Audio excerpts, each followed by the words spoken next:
So, having went through the process of obtaining the PhD, it's actually a doctorate in health administration. Having gone through that process, quite frankly, it was a challenging process because I had just lost my dad 2 weeks before school started, and I was inspired by the fact that I met a gentleman who was actually who turned out to be one of my professors, but also was my dissertation chair, and he was truly an inspiration to me.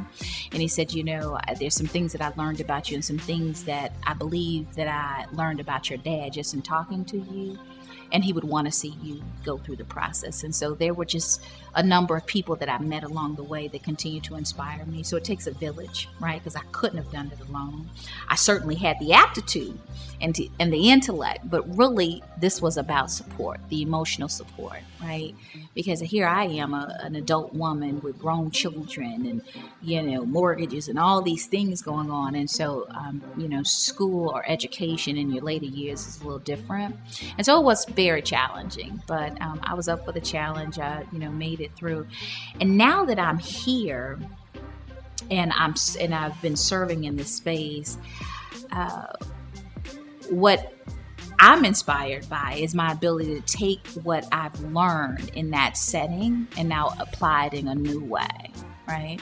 And so what I mean by that is that I've actually, took a lot of what I've learned and recognized some of the gaps that we have in our healthcare system, and I've applied it.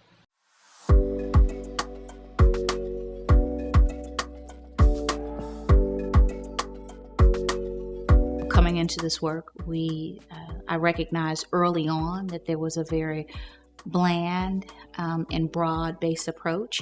When you talk about patients, you're talking about people, real people, and those people look very different. I'm different from you. We're different from the guy that's walking down the hallway. And so it's important to understand who we're talking about as we begin to develop strategies on how to create better outcomes. We really drive a more courageous, a more courageous approach to the work.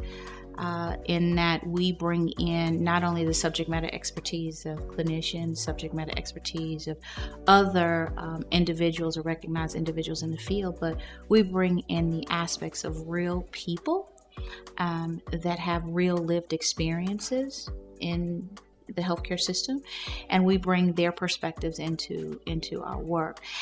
And if there's one thing that I can say that I know beyond a shadow of a doubt is different from what we've built from any other organization, is we understand diversity and inclusion. I recall my experiences in managing the health of loved ones close to me. I recall my father's story that I shared earlier. I recall the people in the communities when I go to churches and I'm talking to people about stroke and knowing the signs and symptoms of stroke and hearing people tell me how they got up with signs and symptoms of stroke yet still went to work. How could that be? That we're still in that place. And it's understanding the reality of what people live every single day and how closely connected I am to those people, because those people represent my family. They look like me. They have experiences like me. They live in communities like I've grown up in. And so for me, I have an indebtment to making certain that I'm doing my part from a purpose perspective to ensure that our healthcare system gets better for them.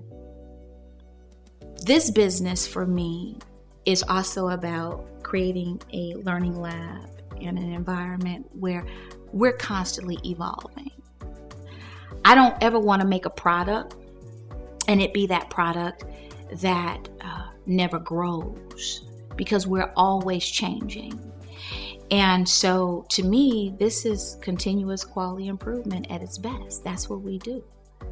We're always learning, we're always doing, we're always striving to get better.